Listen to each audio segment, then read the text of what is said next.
Welcome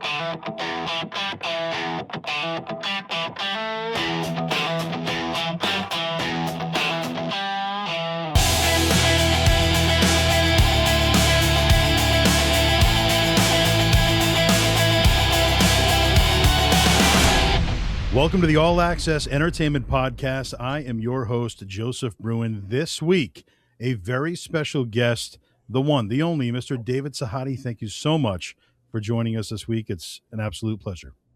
Thank you, Joseph. And very special, you said. I haven't heard that since my papa passed about 2 years ago. He always said I was a very special son. So thank you. I appreciate that. You know, it's an honor to have you here. You've done so much in the industry, pro wrestling especially. You know, you've been a part of so many behind the scenes. I don't know how to put it. You're the man behind the magic, I guess. You know, you've created so many packages that have been a part of so many, childhoods and the Attitude Era you went through, of course, and you've worked with so many great promotions. What I'd like to talk about first, growing up as a child or even young adult, what are some of your very first memories in the world of entertainment before you even thought about wrestling? Well, there were shows like Lost in Space, like Star Trek, like I Dream of Jeannie. But my first wrestling shows I started watching as a kid it was a local show that was on WPIX in New York City, Channel 11. I think it came on 11:30 on Saturday nights, and it was a WWF, which then became the WWF. Yeah. And I remember seeing characters like Ivan Kolsky, Kildare Kowalski, George Animal Steel, and I thought it was real. I actually was entertained by it back then, even though they're doing some goofy things. I really thought that was real. Lou Albano was a manager, so it's classy Freddie Blassie, who I love. I actually fell in love with Freddie Blassie when I was working with him. But those are my earliest wrestling memories. That and going to a show once with my dad at Madison Square Garden because he worked for Vince McMahon Sr. And let's talk about, basically when things shifted over, when did you actually discover pro wrestling on the other side of it where, wait a minute, I could actually get involved in this myself, I didn't want to get involved with myself at first. Okay. There's a shock to a lot of your audience, I assume, or viewers. But I was working at NBC Sports, and you said my early memories, what were my favorite shows. I more had favorite passions. Watching TV was one of them, but also sports was one as well. So my first year out of college, I'm doing nothing. I'm a math major. I'm just like doing handyman work, doing construction work. And my dad got me a job at NBC Sports. So it's the two things I love, football and television. And I'm watching New York Jet games. I'm a New York Jets fan. So it's like, wow, I'm like a kid, in a candy store. And that's a little not out there for anybody who doesn't know what they want to do in their life just yet, whether you're 18 or 75, it doesn't matter. Find what you like in life. Find your passion. Find your joy. Get an entry-level position in that world, in that career, and your career will skyrocket because you're going to love what you're doing. And it won't feel like a job. It'll feel like a joy. And let's talk about the legacy of your father. What would you say is the legacy of your father? He's obviously authored 31 books. You've got your book now, Backstage Pass, made it to #1 on Amazon. This is obviously something that was in the blood. It was inspired, started with your dad and now went on to you. But tell us about your father and all the different memories that come to mind of what he's done in this world and in this business. A lot of emotions are coming up right now as you're saying that, so my head's down. But my dad is, I think, the greatest man that ever lived and the greatest father one could have. But he also was a rock star. And I did not know that.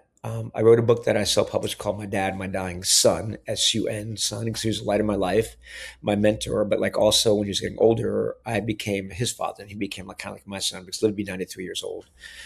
But man, he was a rock star and I didn't know it, Joseph. I did not know that until I started writing that book, My Dad, My Dying Son, because he authored 31 books, as you said. He also had so many monthly magazines that he was putting out, so many periodicals for wrestling scene, boxing scene, pro football scene, basketball scene. He was a workaholic and a rock star, but he was clashing with fame all the time. Frank Sinatra, O.J. Simpson, he drafted O.J. Simpson, all the top football players that you knew, all the major owners of all the football teams, all the general managers would have dinner with them, dinner with all the big names in the NFL. And to me, I was just a little kid growing up, and it's like, this is normal life for me. I didn't think that was something special until I started writing that book. And the greatest thing about my father is that he never acted like he was a rock star, that he was famous. He was a father first. So he was working his butt off, especially in those monthly magazines, A, out of love, or B, out of love, I should say, but A, out of, he just wanted to take care of his family, make sure that his kids had a better upbringing than he did. So he did everything for his children, more so than he did for his wife, my mother. They divorced. That's why I say his wife. But just a wonderful human being, and you would not know that he had all these brushes with greatness and fame, unless you squeeze it out of him. That's all. Just he was humble about that, and that's one thing I love about him as well too. And it's a feat just to come out with one book, as I'm sure you know now. Yeah. It's such an undertaking. It's a lot of work, takes a lot of time for 31 books to come out. Did he ever talk about the what went into that, and did it take up all of his time by doing that, or? No, because he was humble. He would never even say I'm working, son. But I'd wake up usually around 8:39, which today that's early. Back then that was normal, and I'd hear the sounds of typewriter going, and they were typing, they're typing, they're typing until it was like time for dinner. They'd like pour his two cocktails, smoke a cigar, watch TV at dinner, and just turn it all off and wake up the next morning and start again. But he was also, I think the last 15 books or so, or 12 books to be more fair, he was also publishing all these magazines and writing half of the articles in them as well too, like wrestling scene, boxing scene. So he was doing both. I don't know how, Joseph, are you an author of books? I'm Have not. you written any? Okay. Well, I don't know how an author can like go from writing a book, which is one mindset, to like writing like articles, in the same day. To me, that would be very hard to do. It's just I dive into something and I have tunnel vision to focus on that. When I started writing this book, it was great for me as a catharsis, as a way to get this thing started. And I just dove into that. That's all that was on my mind. I'd go to bed, have a deer pop up, I'd run down and put that in the computer. I'd be out at a bar and I'd have an idea and I'd run back up in the computer. So it's all consuming writing a book. So how he could be all consumed writing a book and also getting these magazines out, 4 different magazines every single month, writing articles, and being a father is just amazing. It really is. And all those projects that your father was a part of, did he ever talk about having a favorite? Obviously they were all his baby in a different way, but did he have a favorite book that he released? He did. He had a couple actually. I'll start with The Long Pass by Joe Namath because that was his first big one, and he was friends with Joe Namath. But he wrote a book about the kid Stevie Cawthon, the Affirmed, the jockey, and that was one of his favorite books at all. And that wasn't his like main genre. It was professional league sports like football, baseball, the NBA. But that's one of his favorites, called Affirmed, as well as Johnny Unitas. That was another one of his favorites. That was one of the last big books that he wrote, Johnny U. And he tried to turn that into a screenplay, and time ran out on him before he was able to get that purchased by somebody out there to make that a movie. But that was probably his favorite book as well. I would say those top three: Joe Namath, Johnny Unitas, and Steve Cawthon. And in regards to Backstage Pass, when did you feel? How did you know, as an author, as a writer, okay, this is complete, this is ready to go? When did that moment come to you? Uh, you just knew when it comes to you. I knew how I was going to end it, and I worked my way to getting to the end. And it was so easy to write because I've written 5 books. It's the first one that is actually published. But those other books you're not talking about yourself. They're fictional. I call them spiritual fiction. And it's easy to recall moments once you start writing them because everything comes back to you when you're starting to write about the time you're doing a shoot with The Rock or you're doing an open for Roz. I'm pretending I'm typing on a typewriter here. I'm sorry about that, but that's what I was doing. My head here on the All side. right. Fingers are doing this. It was easy. And what prompted me to write that book was that I was doing a lot of podcasts for my book, My Dad, My Dying Son, spelled S-U-N, because he was a mentor in my life, as I said, which I self-published, but I couldn't get it really marketed out there because I didn't know how to market a book. And when I do these wrestling podcasts, everybody would ask me, tell us a wrestling story. And I'll tell them a story. And like, wow, I never heard that one before. I'm like, I have a lot of stories you haven't heard before. And I'm like, I'm promoting this book, which nobody's buying, My Dad, My Dying Son. Everybody wants to hear these wrestling stories. So why not write a book about them from my perspective? Why not, why give them away for free on these podcasts? But it also made me think this when I started writing it, Joseph. There's a side to every story that people haven't heard. Everybody knows what they've seen on TV and they've heard it from the wrestler perspective, but this is a perspective that comes from production, from behind the scenes, when the cameras are off, when the spotlight is not on, when you're seeing these characters that are larger than life being real, being humble, being human. And that was fascinating seeing that. And I thought the audience, the wrestling fan, needed to see that perspective, like to give it a complete picture, a complete 360 3D image right now of what's happening in those moments. That was one reason I wanted to write it, but also I wanted to get my story out there just because I learned a lot in wrestling. I learned a lot my humanity, who I was before I jumped in, who I became afterwards, how I held my dignity through the entire process, how much the business took out of me and how much I gave into it, and the talent themselves as well. So it really started as me writing a book about wrestling, but after chapter 1, I realized it's really a book about me and my evolution as a human being and the evolution of many of these superstars in their careers as going from a nobody that's on TV to somebody that's famous and, is a world champion. It's really a human story more so than a wrestling story. And I didn't realize that until I started it, but it Yeah. is. And what was that feeling like when you pour your heart and soul into this thing? You're getting it ready for launch, and once it's out there, you hit number one in Amazon sales. Just seeing something like that. Kind of take us back to that day when you saw that. When I started at one for 3 straight days, and it's in a natural dip right now because I haven't done a podcast in 3 weeks. Um, and we're starting another one with you, and I just did one with Ben Veal today. But it was it was deep, deep emotion, Joseph, because my dad authored 31 books, and his son got his first. And there was deep emotion. I knew that was going to get published by ECW Press. I cried. And I'm going to stop from crying right now. I'm trying my best, but we're going to hit number one on Kindle, and I saw that for 4 straight days. And top five in 3 different categories, which meant to cross over from wrestling to other genres. I'm just like, if my dad can see me now, I know that he did somewhere. It was like, Daddy, I know you helped me do this. I know your fingerprints are all over this. I know your fingers are guiding my fingers. I was writing this. Thank you. I mean, if he was alive, he'd be so proud that his son got a book out there. And that's one great thing about my dad, author 31. He did not care if any of his children became more famous or more successful, however you want to term success, than he did. He just cared about the love for his children. So it's just like, I happen to be his favorite. And I wrote a book, and I know he's proud. It's a real publisher, ECW Press, and it hit number one for 4 days. I don't care if it ever hits number one again. It doesn't matter. 4 days is a feat unto itself. Just getting a book published these days is a feat unto itself. Yeah. So those 2 times made me really cry hard, in a good way, not a sad way, like I miss my father. Like, I know he'd be proud, and I'm sharing that moment with him. And for new fans that maybe aren't familiar with you, they're just getting involved in the business and enjoying wrestling. Why don't you tell us what fans can expect reading your book, Backstage Pass? What are they looking forward to? They're going to hear, if you're a wrestling fan, you remember the iconic moments like when Mick Foley went through the cage, the steel cage, which had the ceiling on top of the Undertaker, the Super Bowl commercials, any iconic spot that you saw, The Rock, how he evolved over the years. You're going to hear stuff that's behind the scenes that nobody's ever told before, because most people in production are afraid to write a book. Most books about wrestling are written by either wrestlers themselves while they're active near the end of their career or retired, or by wrestling promoters or wrestling journalists. But none are told by somebody who's there in production, who's there in closed door meetings with Vince McMahon when he wants to kill the Stone Cold Steve Austin character at starting to get popular because he wanted people to hate him and the crowd was starting to love him. So it's those kind of stories. I mean, Stone Cold never happened. If he never happened, the Attitude Era might have happened. Vincent even liked the idea of the Attitude Era. And we never had a grand plan for that, by the way, Joseph. Here's a secret to all your fans. I did a spot with the athletes saying, I know what you think. I'm not really a wrestler. I'm not really an athlete. I'm just a wrestler. Well, I've done this. I've done that. I just put attitude at the bottom of that spot. It wasn't the Attitude Era then. I just put the word attitude there. I don't even know why. Just thought it sounded cool. Logo, attitude.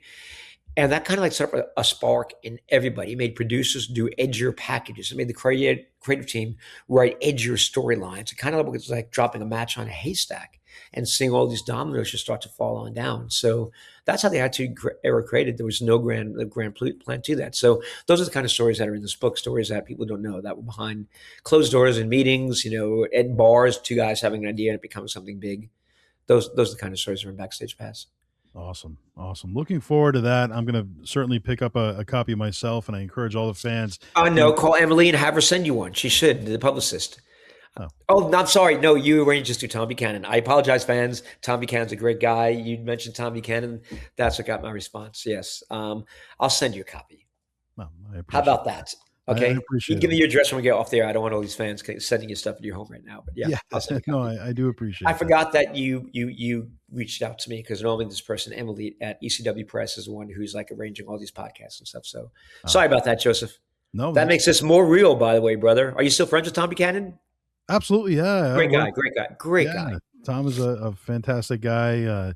I do a lot of sales and stuff with Mark Yeaton and Bill Dunn and Steve Taylor. So work with a lot of those guys. And for those fans that don't know, Tom Buchanan was probably the best ringside photographer ever in the history of pro wrestling. And also he did photography of the talent, on backdrops. Also, whenever I was doing a big time shoot, he was there taking shots of that as well. So Tom Buchanan was a premier cameraman on many different areas of the wrestling world, where you normally have 4 different camera guys to do that. Tom was an all-in-one package until he hired somebody else to help him out. So Tom, if you're hearing this, I always love working with you, brother. You're a great man. Awesome. One of the best in the business for sure. And, you mentioned that attitude spot that you did. my personal favorite video package that you ever put together with those legends, passing the Yeah. torch, and the Freddie Blassie and Killer Kowalski and Pat Patterson and, Gorilla Monsoon, all these guys. Why don't you kind of take us behind the scenes a little bit with that individual, or in particular, video package? How did you go about coming up with that concept? And then beyond that, maybe if you could tell us a little bit about your memory of actually contacting those individuals and how they felt about doing it. Oh, there's a lot to unpack here in a good way. I think you're gonna like this, Joseph. So the idea began with me being home, getting home Saturday night. I had a few beers in me, nicely high, comfortably high, or as Pink Floyd would say, comfortably numb. I put on TV for a second, and I catch the end of a commercial with a guy with white hair, the back of his head, and I instantly thought of Freddie Blassie. And within 5 minutes, I kid you not, I wrote down that spot idea because ideas come to me that way when I least expect them. When I'm driving, whatever. And so I write down that spot, doom, doom, scribbling it down as I'm pretending to do right here. I'm sorry, your fans can't see that. And I'll get the next day, and I'm like thinking it's gonna be gibberish. And it's like, damn, this is pretty good. It's pretty strong. I remember exactly how I felt and the images that I saw when I wrote that down. And to me, that was a sequel from the earlier attitude spot where I know what you're thinking. I'm not really an athlete. I'm just a wrestler. This was the second wave of that. It was a part two, and to me, it was a passing of the guard from the older generation, Freddie Blassie, Gorilla Monsoon, to the younger generation. They were saying how they were men of courage, the old timers, men of steel, but they never flew through the air. They never walked a tightrope. They were men of this. These guys are men without fear today, and I'm showing guys that are doing dives outside the ring. And when Vince McMahon heard about that idea, he was furious. He called Kevin Dunn, and Kevin Dunn called me. And Kevin Dunn didn't even know what the idea was about because at this point in my career, 4 years in, I had great creative freedom with Vince. I could do whatever I wanted to do without running things by him. I had a good track record. And I had somebody in talent relations contact all the older people for me, all the legends, and got them there. I didn't have to deal with any of that, thankfully, because I hate doing logistical kind of stuff. And we shot it. And Kevin Dunn calls me in the middle of the shoot and says, Vince is not happy doing something with the older guys, with the new generation right now. He's pissed, so it better be a good spot. I said, Kevin, will be a good spot. It's an emotional spot. 3 days later, Vince comes down there to see it, and he's with his son, Shane, and Pat Patterson, and he's one to hate the spot. He comes into the room, and he's like this, all right, play the spot. You won't even look at me. And 10 seconds in, I hear, oh, God, oh, God. Then it's like, Jesus. Then, God damn it. And he walks out before, as they say in wrestling, the finish. He walks out before the spot is finished. And I turn to Shane, I said, Shane, what does that mean? And Shane goes, you got him. You got him, David. And I'm like, really? He goes, yeah, you got him. And I walk outside, I kid you not, Vince is sitting on his ass on the cold concrete floor, crying his eyes out. He is crying hysterically. And he's saying, thank you, David, thank you. He was a man who wanted to hate a spot, coming down to see that. And once he saw that, the exact opposite happened. He loved it. And I tell it to Kevin Dunn, and 20 minutes later, I see Vince in a different stairwell as I'm walking back upstairs from the studio to my office, sitting on a carpet staircase right now, not cold concrete, with Pat Patterson, with Shane, and he's still crying, saying, thank you, David, thank you. I've never seen Vince cry so much for so long. And it was a good thing. But I didn't know why for years. It took me many, many years to figure out why they've been so hard. And only Vince knows the real answer, because I never asked him. But I think to Vince, it meant something different. To me, it was a passing of the torch from the old generation, new generation. To Vince, it was a passing of the torch from his father, Vince McMahon Sr., to the son, Vince Jr. And I think what Vince should do with that and the image that he brought up to, the level, the popularity, I think that's why it made Vince cry. It was put his life in perspective and gave his life meaning, I guess. This is the best guess I can get. That only seems to make sense. Yeah. And it was such a special spot. I mean, you did a fantastic job with that. Was there any rhyme or reason to picking the certain legends that you picked? Well, yeah, Freddie Blassie, I love. um, I'm going to start with a line that's in my book, and it's one thing that every legend fears. The biggest stars of all is the fear of one day becoming irrelevant. And I did a shoot with Freddie Blassie, and I could tell that he still had that in him. And I'm just like, man, I love this guy. I hit it off with him right away. We did like 6 or 7 spots together before this legend spot. So I try to keep Freddie relevant. I worked with him about 3 dozen times while I was there. And so, of course, the first person I'm going to pick is Freddie Blassie, because that man in the commercial, when I was, comfortably numb, I thought of Freddie Blassie. Gorilla Monsoon, he's an office guy like Gorilla Monsoon. Ernie Ladd, I mean, the big cat Ernie Ladd, just to get him there was great. Killer Kowalski, I didn't know all that well, but I know who he was. And Pat Patterson was a friend. He was actually the youngest one there. He almost didn't belong. It kind of seemed like he had like a nice sport jacket on, and he looked very modern. But that's why I chose those five. And the spot did not need more than five. I think it would have been watered down if it had more than five in there. Hmm. But a lot of people, you're not the only one. A lot of people said how much it's hit them on an emotional chord. I think it's because there's a lot of humanity in this book about how these stars, yes, on screen, they're gigantic superstars, but they're also human beings that suffer. They also go through adversity. They also get older. They also don't feel as though they're as popular anymore. And that's kind of like in the spot, the legend spot, passing the torch. And we as human beings can feel that too. Do I matter in my job as much as I used to? Is there a young guy that's going to replace me? Is there whatever? One day I know eventually I'm going to pass. What's my legacy going to be? So I think that's why I hit people on a lot of levels, because it wasn't just a wrestling spot. It was a spot about, life and the whole process of going through life from birth to eventually, the grave. And when you shot that spot, was everybody shot in one day, same time, and where was that One day. location? Do you remember? One day. It was a little building in Albany, and we brought the wrestling ring in there. And I said I purposely wanted the ropes to be, draped. So like a small abandoned warehouse that had a little balcony, which I thought would be great, where we can put, fans from the like 50s era in black and white, wearing like 50s kind of garb and hats, and top coats and that kind of stuff. So I think it was a theater, that place at one time, but it had a flat floor, had the balcony, and it wasn't a wrestling event place, but it was just an old abandoned theater, and we put a wrestling ring there and shot the spot in one day. And speaking of Kevin Dunn, some people love Kevin Dunn, some people don't like him too much, but you can't deny, what he's done for pro wrestling and what he's done for television, and certainly one of the best to do it. What are your memories working with Kevin over the years? What was he like behind the scenes? 90% eight great, 2% bad. And the first 1% is when I first got hired by WWE. I came from NBC. John Filippelli is one who hired me. He came from NBC as well, and about 3 weeks in, he got fired. Kevin Dunn took over, and Kevin Dunn hated every NBC person.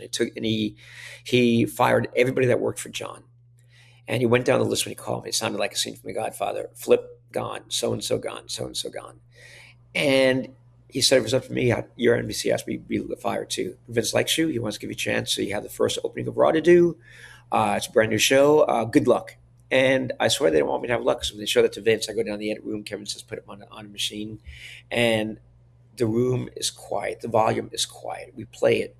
And Vince doesn't say anything for a full minute, maybe 2 minutes. I don't know. Just looking up at the ceiling, eyes closed. Walks back. Nobody's saying anything. Gets a cup of coffee, one packet of sweet and low. Another packet. And I'm dying here right now. It's like 3 weeks in. And Kevin Dunn's hostile to me, saying my job's over here if I don't, get a home run on the spot. Comes back and he goes, play that spot again. And now he looks down for 2 minutes and nobody's saying anything. And finally he raises his head.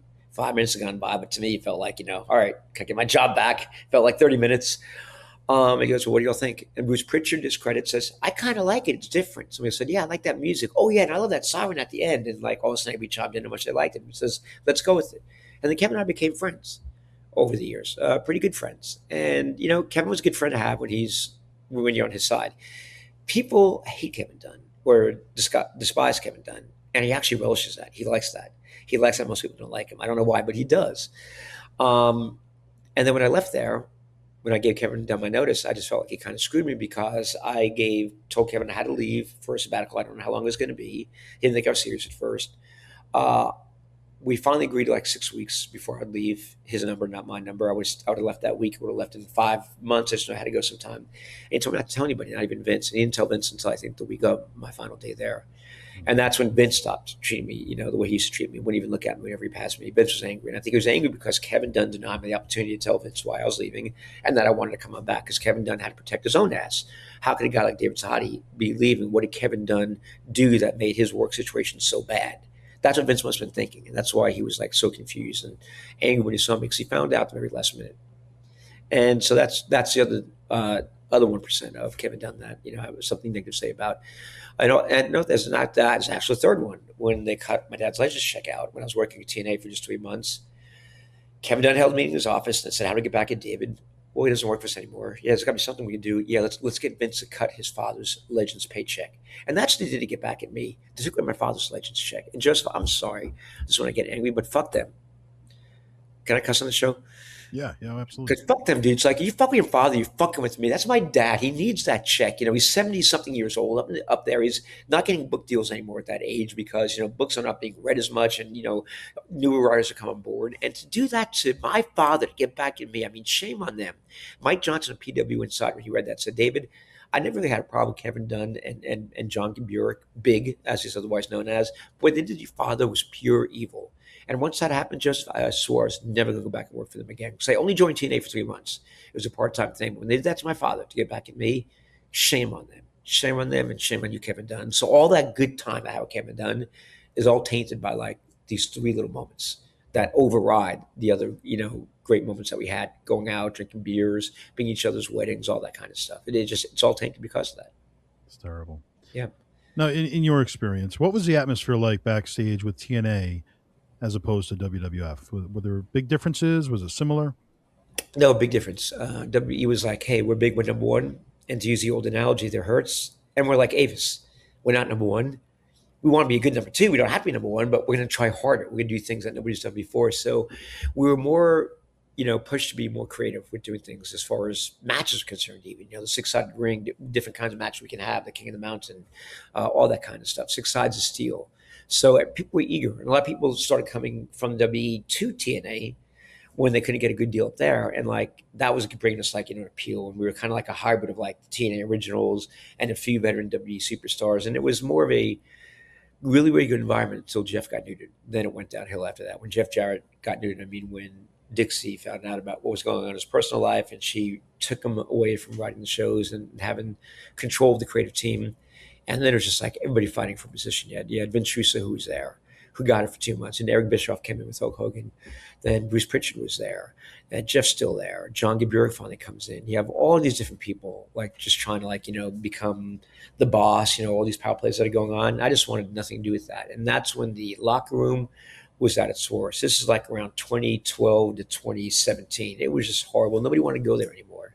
They're doing everything they could to save money by doing multiple shows a day. And fans weren't coming because we're taping at one point 6 days in a row, 2 shows a day, a matinee and an evening. And we're in Orlando. We're not at different venues. So it's like it's hard to get people there that much, that very long, because either hardcore fans are going to come, they're going to stay, but we're at Orlando. And they're basically tourists that want to come in and watch like a match or two that they don't know wrestling, but hey, it's a TV show, and then like leave. So those years were the worst years. 2012, I'd say, to 2017. And in this I day and didn't, even, I age, didn't even want to go to work there, Joseph, at that point, but I did, and I had to make a paycheck to help pay my dad the money that he used to rob from WWE.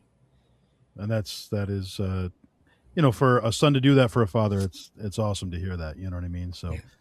now to get Kurt Angle there, that was such a big deal. And in this day and age, pro wrestling, keeping anything a surprise per se is next to impossible. So kind of walk us through that. How did that go down with you? Jeff Jarrett told us that Kurt Angle was coming to TNA. By us, I mean like 3 people in production. And we're going to do a shoot with him while we're doing a shoot with Sting. The Kurt Angle shoot would take a little bit less time.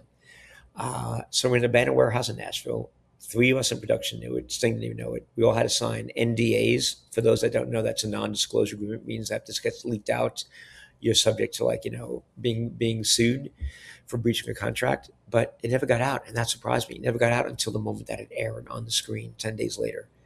And even Sting didn't know when he sees Kurt Angle coming there. I love Sting, but he can be geeky at times in real life. He's like, Kurt Angle's in TNA.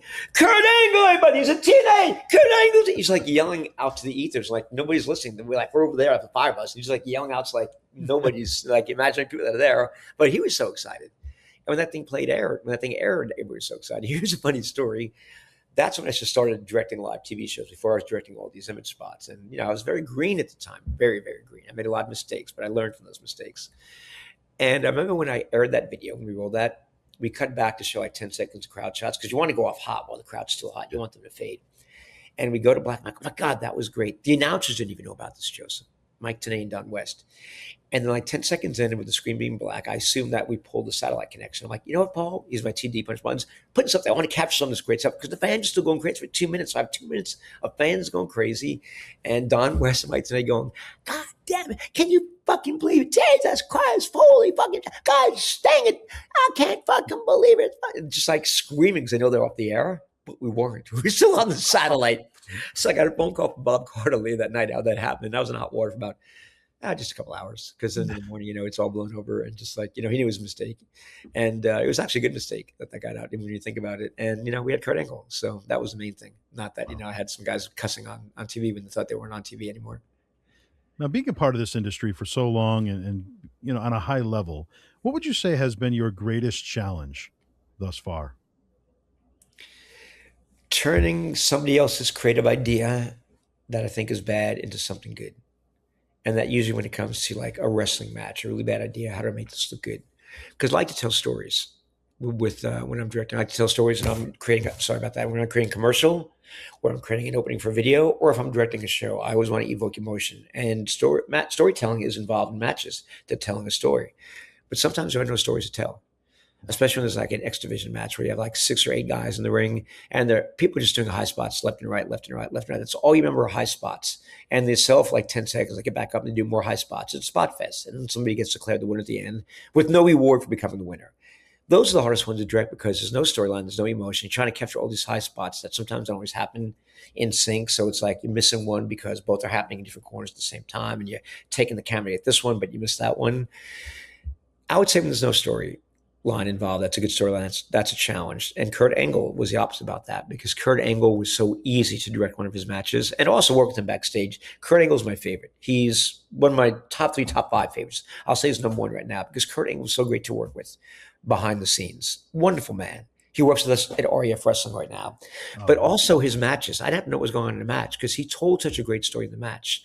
Kurt Angle will tell such a great story in the match that as a director, directing the cameras, I would forget that this was kind of, choreographed.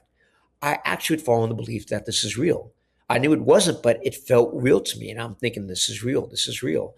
So Kurt, because he tells a great story, is so easy to direct. That's the unchallenged. The challenge is when it's guys doing high spots with no meaning, rhyme whatsoever involved. That's when it's hard. And we recently lost director Kerwin Silfies, World Wrestling Yes, Entertainment. a legend. Any memories you have of working with him over the years? Great gentleman. I never worked with him in the truck, but just always kind, always, soft spoken in a good way. Except when he was directing, I'm sure he got a little, you have to get a little loud sometimes, but always flattering my work. I mean, I love Kurt. This is one thing, Joseph, that bothers me. Maybe it's because I'm from production, but nobody from production's in the Hall of Fame. And there are people in production in the Hall of Fames and announcers that are in the Hall of Fames from like, other sports leagues like the NFL, Major League Baseball. But it's like Kurt Silfies should be put in the Hall of Fame. Yeah. He should be. I think so. What a great director he was. I mean, he was there. It changed styles 3 different times when Kurt was there.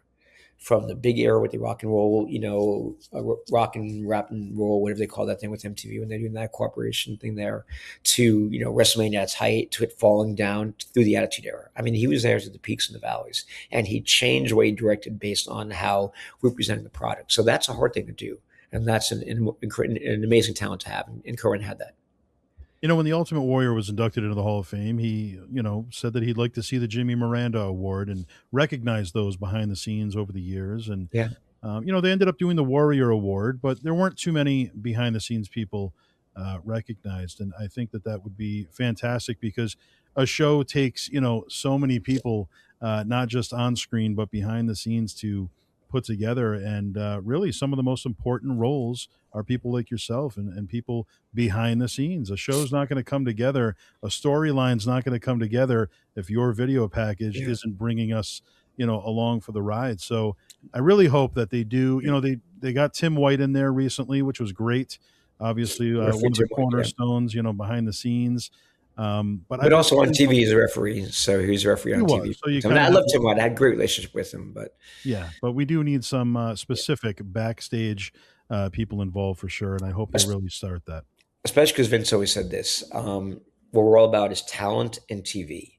Like you cannot create great talent without good TV, and vice versa. Great talent creates great TV, and he regarded television and talent equally. That's why he paid people that were in production more than the networks because he didn't want them to leave. He wanted to get the best of the best. And thank you for saying those kind of words about me earlier, and also about all the production because production I think should be in there as well too. I mean, guys like Chris Chambers and Adam Panucci who've cut some amazing packages.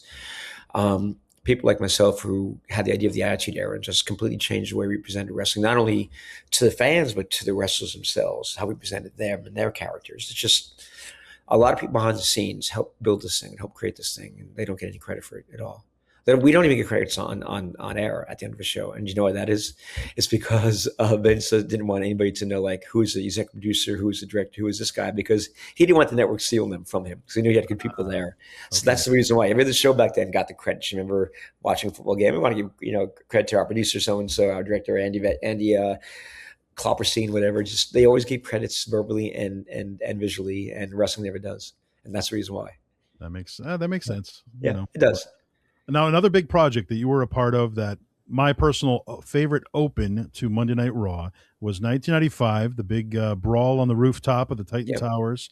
Why don't you give us some insight on that, and what went into that skit? How long did that take? And it was just getting all the fans involved and the police. And I thought that you did such a phenomenal job, kind of showcasing each individual superstar in such a short period of time, and it was the perfect open, in my opinion. Thank you. And that was an open where I didn't really have a shot list or a structure for it. I just imagined like on top of Titan Towers, we're having a party with the wrestlers, with the fans, just fun stuff. So I wanted to shoot all these cool images of Shawn Michaels dancing on the logo, the helicopter that's coming on in. It's like a Razor Ramon revealing himself, the gigantic Undertaker blow up thing. uh, P.S. Michael Hayes singing with his band. They're just people having fun. I wanted to get across the point that hey, we're fun. We're raw. This is before the Monday Night Wars with WCW, and everything was done all hands on deck. Everybody from production came on over. They invited their friends to come on over to be extras that were like trying to get through the gates.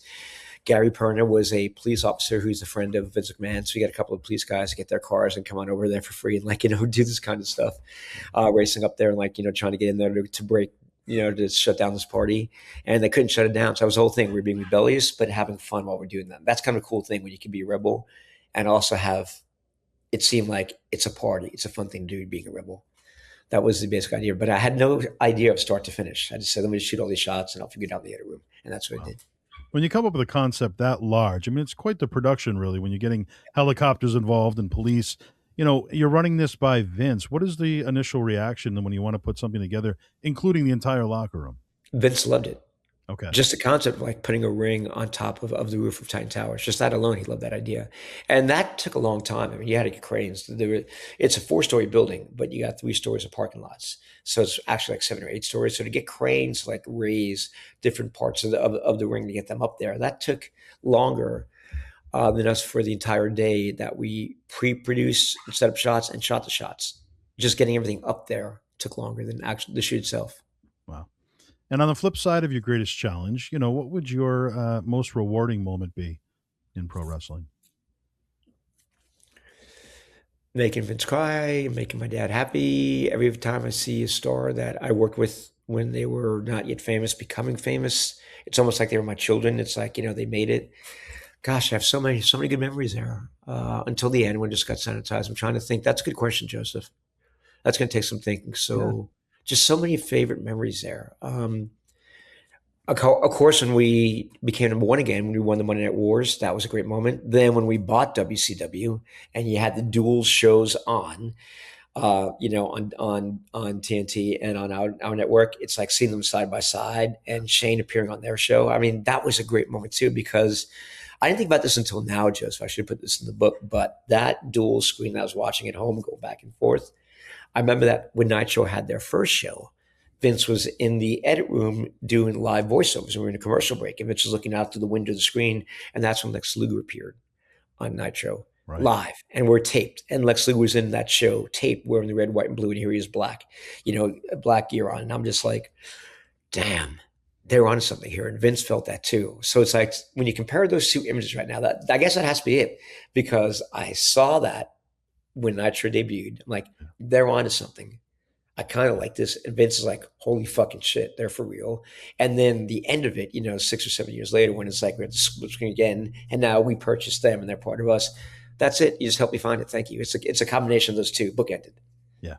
And was it tough for the crew to really thoroughly enjoy themselves during the Attitude Era because of the stress of the competition, or did you still get that opportunity to just say, you know what, let's enjoy ourselves? No, it was quite the opposite. It was we were down because we felt like, wow, what can we do to turn this thing around? And before we lost in one position, Vince had one of the worst ideas ever, the Billionaire Ted vignettes. And sadly, I was tasked with bringing Billionaire Ted to life, and ultimately like bring him to his end. Thankfully, it couldn't happen soon enough. That was my darkest period there, just having to deal with the Billionaire Ted vignettes. But once we got through that and WCW was kicking our butts and we did that attitude spot with just a word on the bottom, attitude that fueled everything, we felt the thing like, hey, if we were going down, we're not going to go down without swinging. So it energized everybody.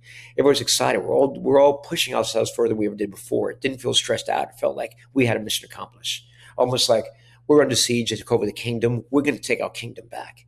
That being number one on cable TV. So during that time, it actually energized a lot of people and gave us purpose and gave us meaning for what we were doing.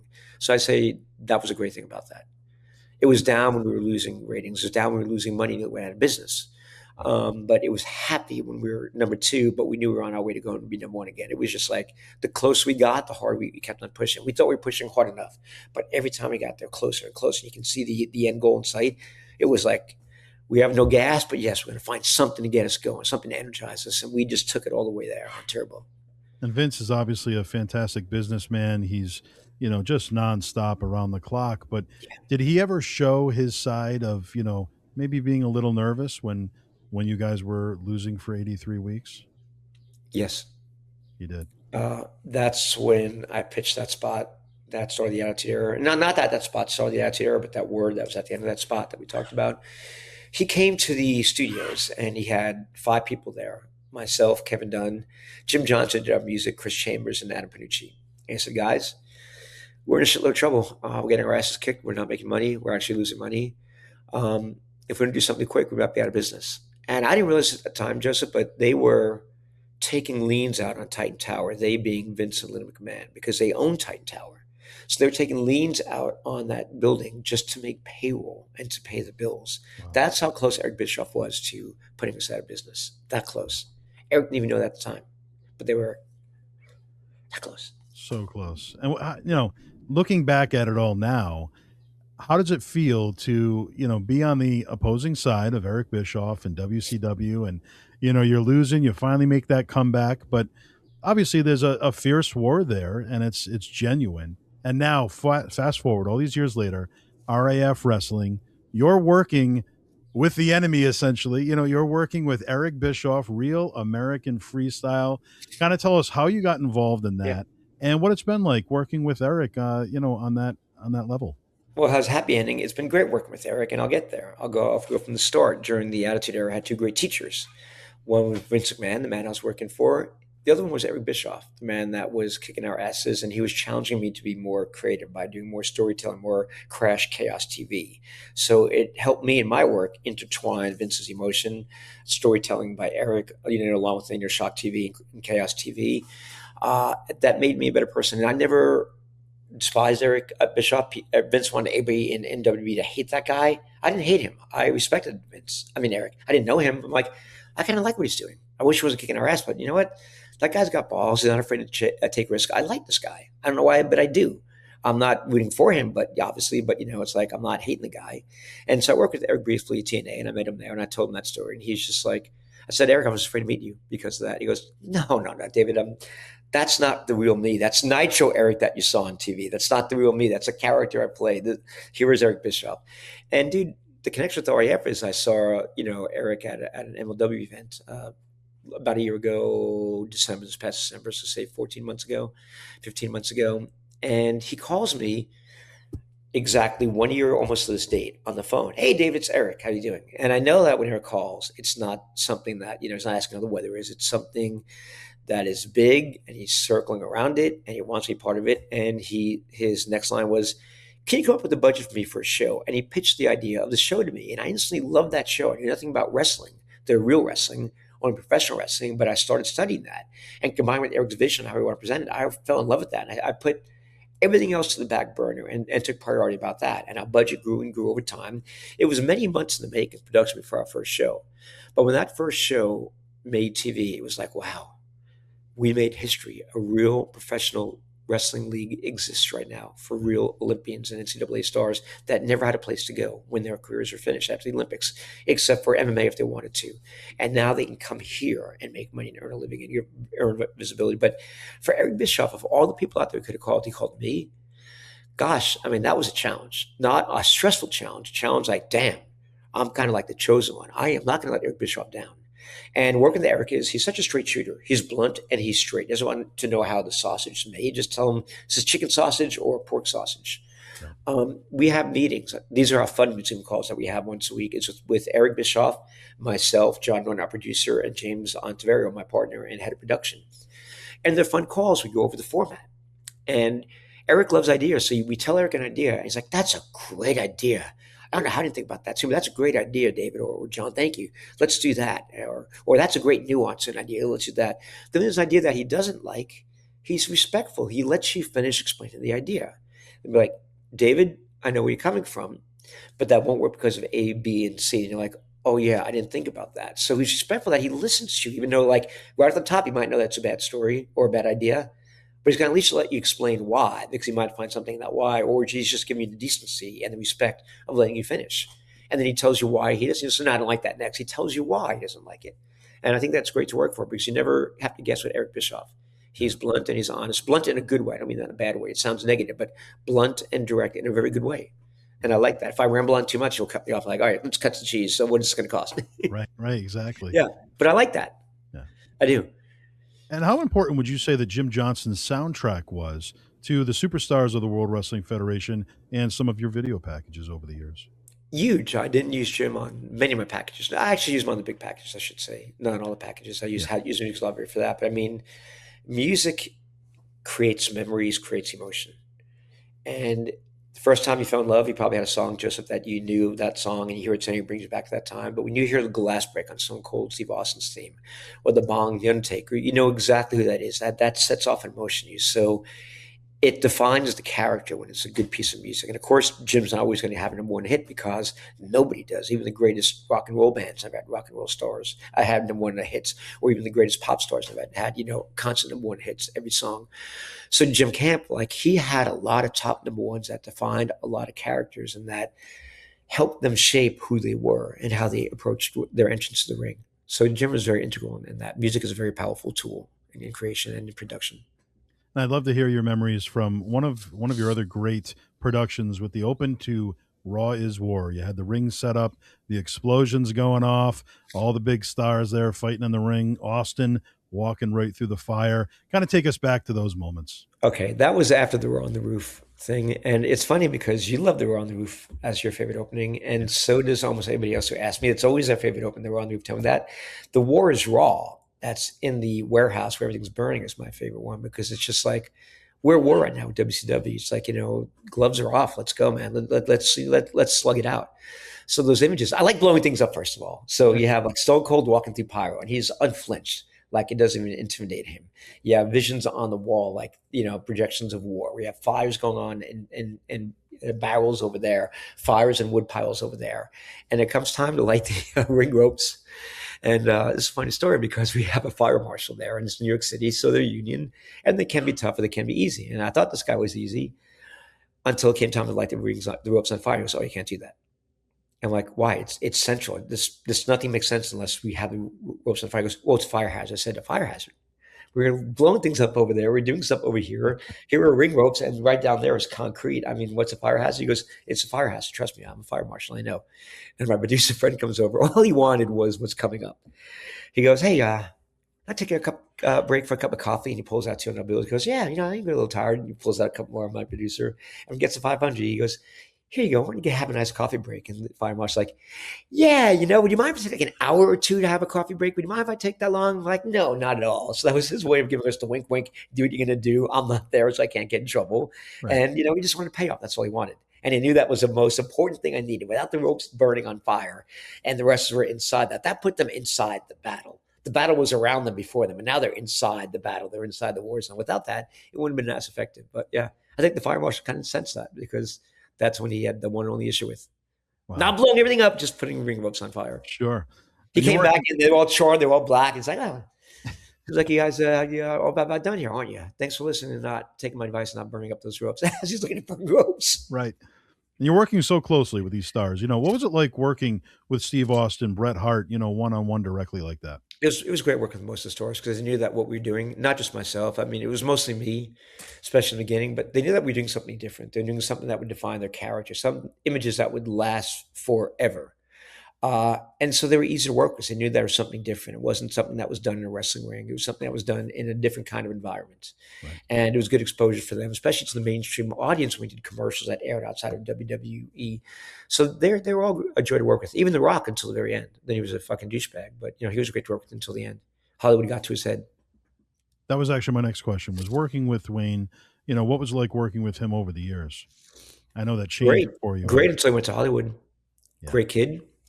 I saw him in the warehouse when he was a nobody. By that I mean nobody's a nobody, everybody's somebody. But as far as like being on TV, he wasn't on TV yet, so he was like a nobody in the wrestling world yet. And he trained with Dr. Tom Pritchard for a while, and I would always give him compliments. Say, "You're gonna be a star one day," and he goes, "Why do you say that, D?" And I'm just like, "I can just tell, man. You got that $1 million smile. You got some charisma. You're gonna be a star one day. You are. Trust me." He goes, "Oh, thank you, D." So I always boost his confidence. I would take him out to dinners and pay for it because like, he didn't have much money at that time. When the Rocky Maivia gimmick didn't work, Chris Chambers, and Jim Johnson and Kevin Dunn all decided on helping him become this Rock character because we saw that eyebrow when he was in the Nation of Domination behind Farouk. And that wasn't planned. That just happened naturally by the Rock. But we saw something there. That one little moment led to the Rock. And, we all helped him become The Rock. We all helped build his popularity. I did a music video with him with Method Man in 2000, when he's top of the top right now of the roster as a star. And he's working all through the night with me for 8 straight hours. Then he goes to Hollywood, and I have to go through his agent now to get in touch with him. Then it's agent and his publicist, then agent, publicist, and the front office at the end. And it's like, what the heck happened to this kid that used to be able to call all the time? And the finals should have had it with The Rock. And I've told the story before, but I'll tell it again because you always have a different audience base every podcast. But he was just an ass. That's a nice way of saying it. We do an ID shoot every single year, once a year, where we have all the talent come there. It's same way backdrop. It could be lightning, it could be rainfall, some kind of visuals where we shoot tight shots of their faces, their bodies, their head turning this way, the head looking into the camera, the head looking away from the camera, that we use in packages and everything. Yeah. And for ID shoots, we said, hey, let's go do it at the American Airlines Arena, which was called at the time Miami, because Rock is going to be there doing the main event of a house show. And it will make it easy on him. So we did everything we could do out of our way to make it easy on The Rock. And he did everything he could to make it hard on me. He arrives there. He knows I need him for an hour. I say, Rock, set's right there. I'm shooting John Cena. If you want, I can kick him off and you get changed and we'll shoot you. He goes, nah, let me say hi to the boys first. Give him an hour and he's playing cards. You want to do it now, Rock? Let me finish the game of cards. I give him 2 hours. I see him getting dressed. Hey, Rock, you want to do it now? No, I'm getting ready to go and match my opponents. Then I see him come out with the go position like an hour before his match. Rock, you want to do it right now? I actually want to watch his 2 matches if you don't mind. They don't do it. And then he goes out there and does his match. I'm like, you motherfucker. Sorry. But you mother F, just like, you blow me off all freaking day. And everybody here went out of their way to make it easy on you and you're making it hard on me. So he's a main event. We haven't shot him yet. And I'm standing behind the curtain like this. And you could just sense the rage out of me. The smoke come out of my ears, eyes, nose, everywhere. I'm furious. And I say, Rock, there now. And he's like, you serious, D? You serious, Sahadi? And I said, yes, there now. We came here for you. It made a sacrifice for you, all for you. And you're blowing me off all day. How do you let me tell that to Vince? He goes, 5 minutes. That's all you get is 5 minutes. That's it. And we get on the set. And a camera has a problem with it. And he goes, that's it. I'm done. And I said, Rock, you ever get those 3 books I sent you? Because I knew that he didn't reply to those. He goes, no, I never got those 3 books I sent you. They're the books I sent him before he went away do his next movie. And here it was me seeing it for the first time. Never got them. I said, well, it's funny because I got a receipt from FedEx and it says, I saw your signature on it that you received him. And he's like, D, how's your dad doing? How's Papa Lou doing? And I'm just like, you mother effer. You are trying to get out of a lie by invoking my father card. Shame on you. And there's a line in Batman that says, sometimes you need to play the role of the fool in order to fool the fool that thinks he's fooling you. So guess what? This great actor right now, well, now I became the actor. Oh, Rock. My dad wish he could have been here. He's doing well, man. He told me to tell you hello. Tell him I said hello too. I certainly will. No, I freaking won't. Not the way you acted today. I certainly will, Rock. Oh, man. It's just like, tell him I want to see him again. I'd love one of his books signed, autographed. Oh, he'd love to sign one for you, Rock. No, he won't. Not to tell me what you're acting tonight. So I'm just playing him right now. And I got him for 10 minutes when it was to come that lie. But he never owned up to the lie, never even addressed it. He just pivoted right to my dad and went from being the biggest asshole to like the nicest friend, like he was when I first met him 10 years earlier. And it's just sad because that's the last time I worked with him because I left 5 months later. And it's just like, that's the last memory I have of him. And sometimes the last memory is the most powerful and the one that sticks with you. And this one stuck with me because, again, it invokes my father. And you don't mess with my father. My father was sacred to me. I loved him more than any other person in life. Your father's certainly looking down, I'm sure, and Yeah. watching you closely, and just proud. How could he not be? Yeah. All the accomplishments. So Yeah. first and foremost, I want to thank you for all of your contributions. That you've been a part of for so long here in the world of professional wrestling and beyond. I have to thank you for that. Thank you, Joseph. That means a lot to me. It really does. It means a lot to me, not so much what I did in wrestling, but the meaning I'm leaving behind and the lives that I affected in a positive way during my wrestling career and the spots I did, how it influenced people to want to become wrestlers and things like that. So thank you for those kind of words. That means a lot. What would you say is the best piece of advice that you've received within the industry? Well, from Vince, it's everything is about emotion.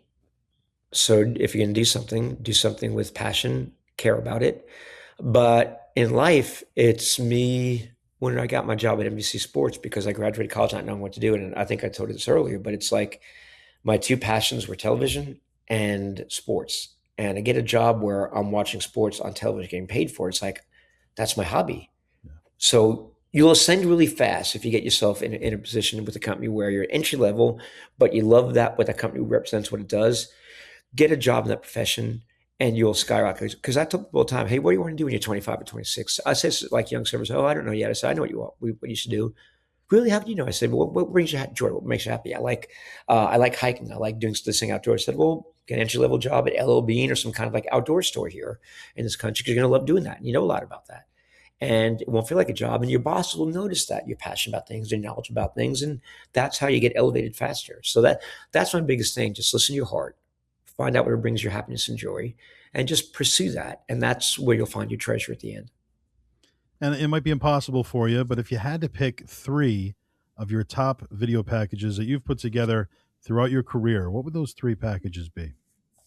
The Freddie Blassie Legend spot, the Field of Dreams Royal Rumble spot with the farmer who's building you think it's a baseball field, but it's the wrestling in there. Yes. The F5 spot with Brock Lesnar. Baseball spot, there's four. Baseball spot with Kane because I was airing during the baseball playoffs, and there's Kane at bat. But we didn't know that for the first 9 seconds in a 30-second spot. We had guys dressed like the Yankees, and we have John Stone, the voice of the Yankees. I'm a Yankees fan, so that's why it's up there, saying it all comes down to this: bottom of the ninth, 2 outs for the big red machine. The camera pans over, and there you see that it's Kane, and he takes a mighty swing. We have a shot of the ball, point of view coming down to Kane. And we show 3 different angles with a thunderous boom, like it's a home run inside the ballpark, and it's a dribble in the pitcher's mound. And John Son goes, that could be it. And any baseball fan recognizes this guy's voice. And all of a sudden, the pitcher's getting ready to throw the ball to first base. He gets speared by the edge. First baseman gets taken out. The shortstop and then second baseman gets taken out by the Hardy brothers who jump off ladders. Third baseman gets taken out by frequent garbage cans. So it goes from being like a real baseball spot, which are the favorite spots I ever did, the tongue-in-cheek spots, to like a wrestling spot where they're fish out of water on a baseball field and, they end up winning and being successful. So those are the kind of spots I like the best. But those 4 probably stand out.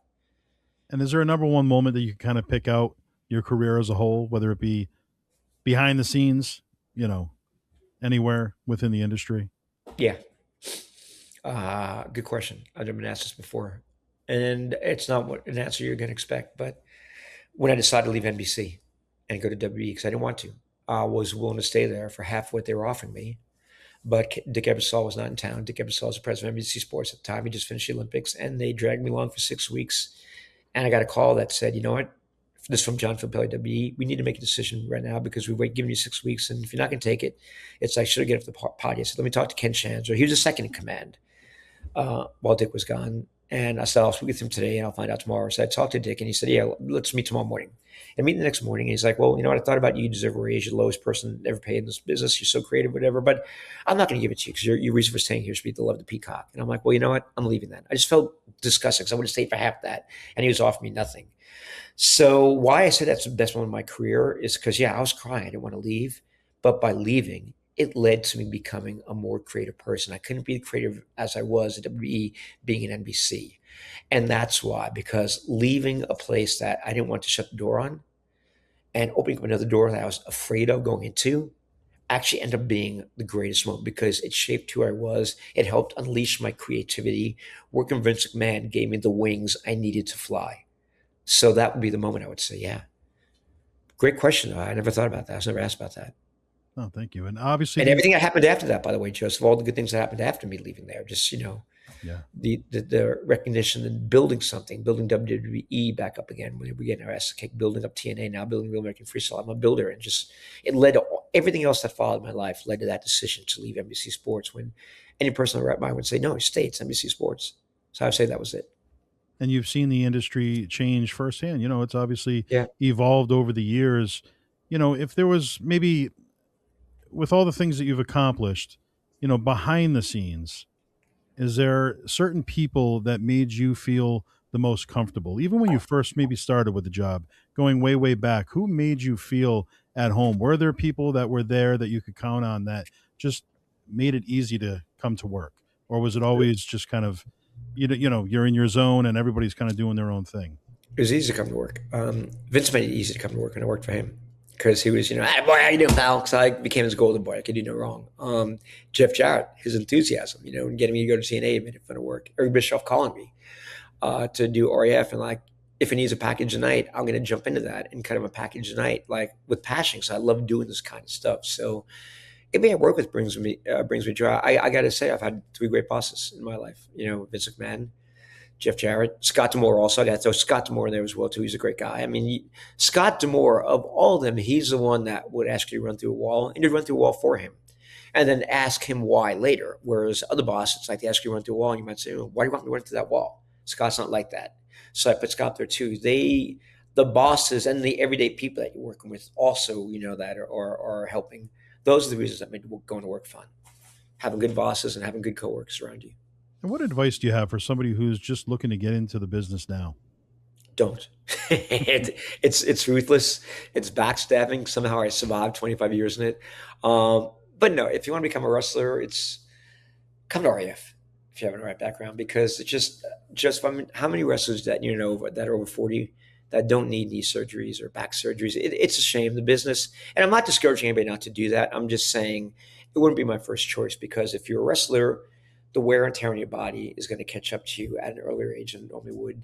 And if you're into production, there's a lot of politics involved there. You get to start low, but if you really, really love it, then go there. Start low. You won't get paid a lot of money, but work hard. If you really do love it, then go there. If you're on the fence, whether you want to go there or not, go somewhere else. If you truly have a passion, go there, but bring all your passion with you. That would be my advice.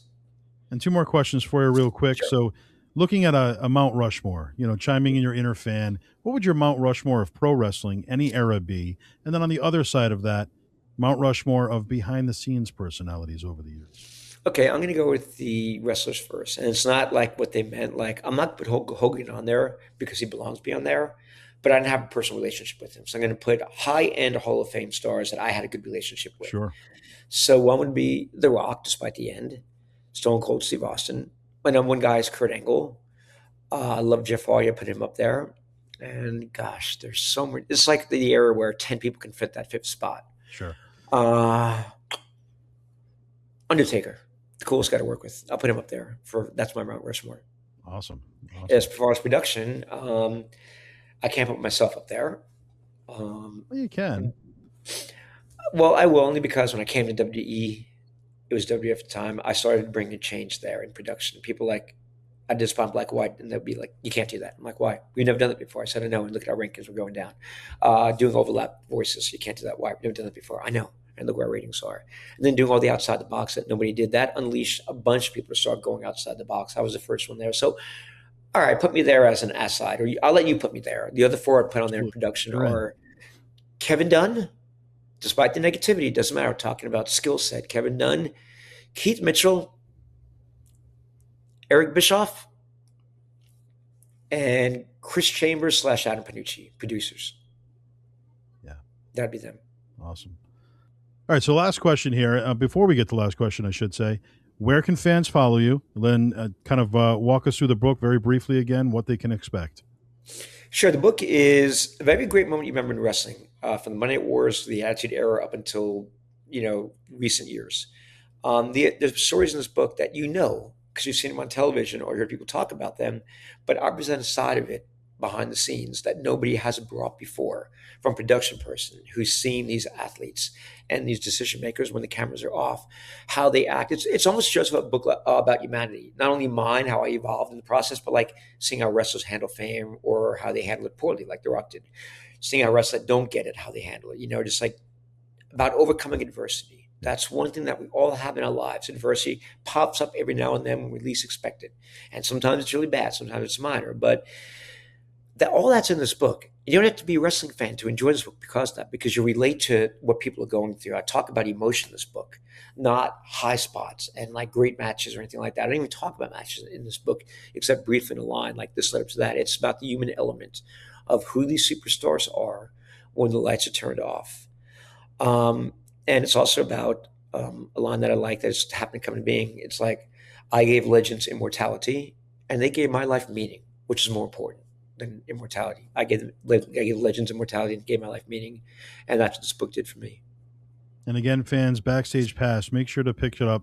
David Sahadi, that's a big book now. Obviously, hit number 1 on Amazon, like we spoke about. So many great stories in there, and like you said, not just wrestling. This is a book about life and experience, and we look forward to it for sure. And in closing, my final question: fast forward many years from now, you look back at your career as a whole. How do you want to be remembered? What do you want As your a legacy to be? as a good human being who helped inspire others and took care of those in need. Really, that's what I want to be. It's more in the humanitarian world right now, not in the world of any kind of sport or any kind of television. I don't care about the 27 gold medallion awards and the 2 sports Emmys. I want people to remember, like, hey, I met David Sahadi and he was a really good guy. A really good guy. That's how I want to be remembered. David, thank you so much. We look forward to Thank you, seeing Joseph. what's next for RAF Wrestling, and it's been an honor to have you here today. It's been my honor as well. Thank you, Joseph. For the great David Sahadi, I'm Joseph Bruen. This has been the All Access Entertainment Podcast. Don't forget to like and comment. Leave your comments for sure. We'd love to hear from you, the fans, what you thought of this interview, and who you'd like to see next time. Thank you so much.